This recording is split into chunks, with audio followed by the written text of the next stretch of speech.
So this will get melted down into the beads and remade into this. So what they just do, they'll blow really, really hot air into it inside of a mold, and then it'll get back to this size. And it takes about 60 days for them to be able to put new soda back on the shelf from the time you put it in your recycling bin. So it happens pretty quickly. And that's the same with like aluminum cans and stuff like that. So the carpet is actually made of 100% soda bottles. Is carpet? Yes.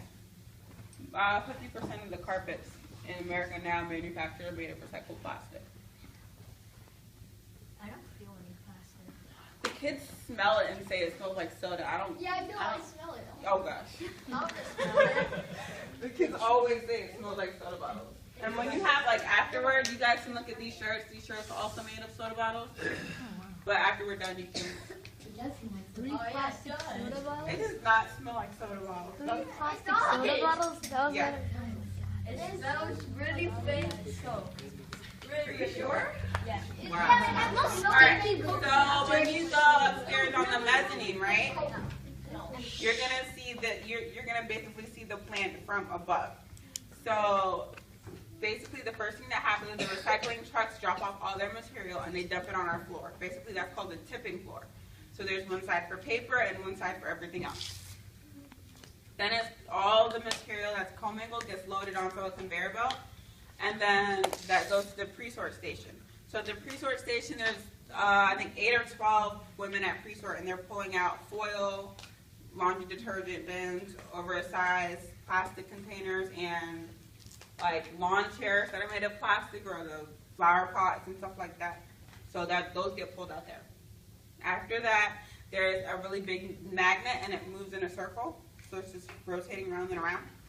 So of these 4 types of materials, which ones do you think the magnet will pull out? Metallic. The aluminum, glass, plastic, or the steel or tin can. Steel. So let's try it and see. So basically the magnet is going to go like this, and it goes around.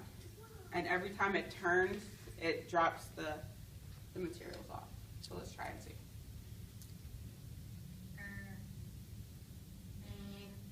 You guys are so funny.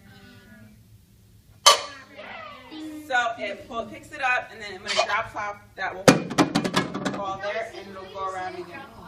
Huh? You'll see it happen. Like, but it's a lot bigger than this. Bigger in scale. I see those giant magnets. Like they pick up like old cars and stuff. They can, yeah, you're right. But what will happen if the Tin Man walked into one of those? We have a Tin Man that got picked up. A tin guy? Yeah. He walked around in a tin suit and all of a sudden. No. Not an actual person in a suit. It was a. So like this is actually attached to the magnet broke down, like the conveyor belt stuff from around it, and this was just attached to it. This is what caused it to happen.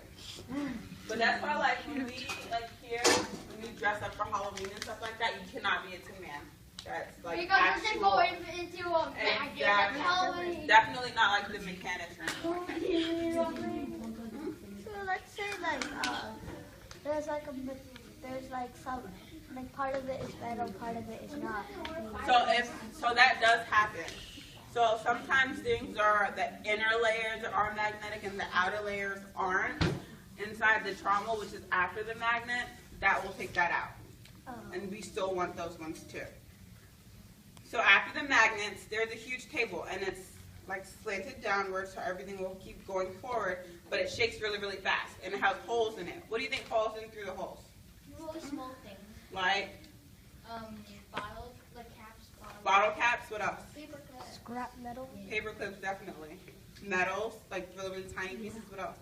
Maybe if, like, those, if possible, like maybe, like cans and all that, if they're small enough. If like these tabs, like people collect these tabs, I think for like charities, and then they have to throw them all away. They end up falling in there.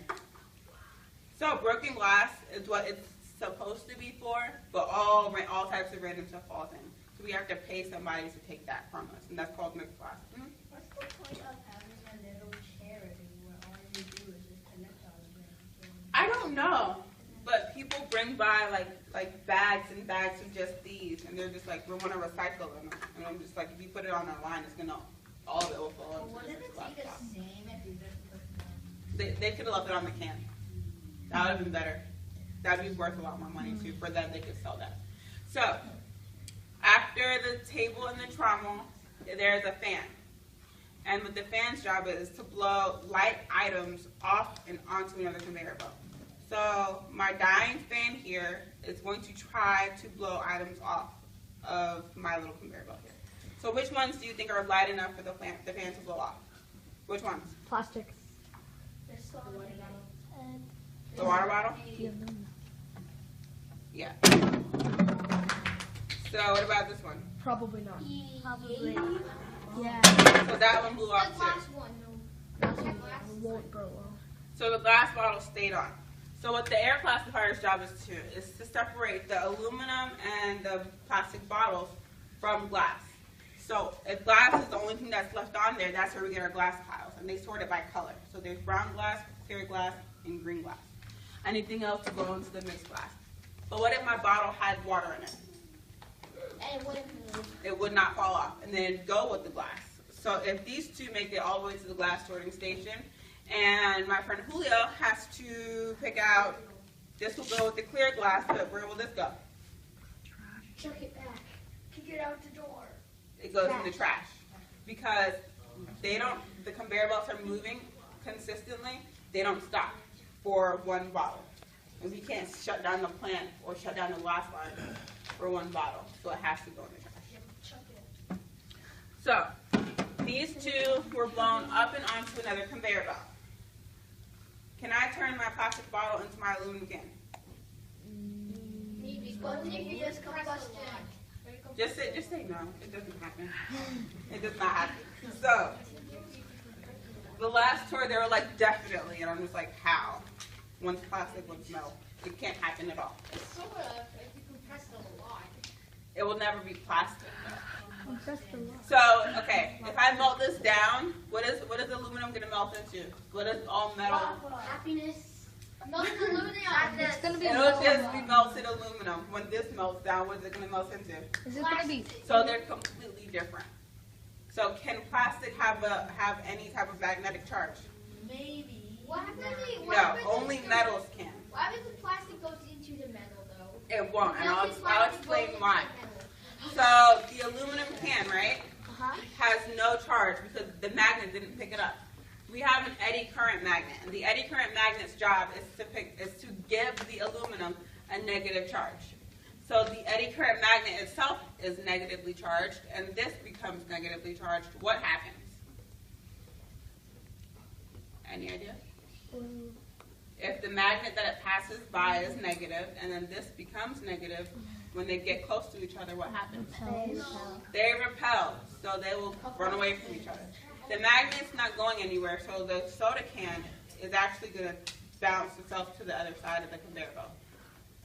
So, what happens is they go down the conveyor belt together, and as soon as it passes the eddy current magnet, nothing happens to the water bottle, so it just falls. But this one goes like that.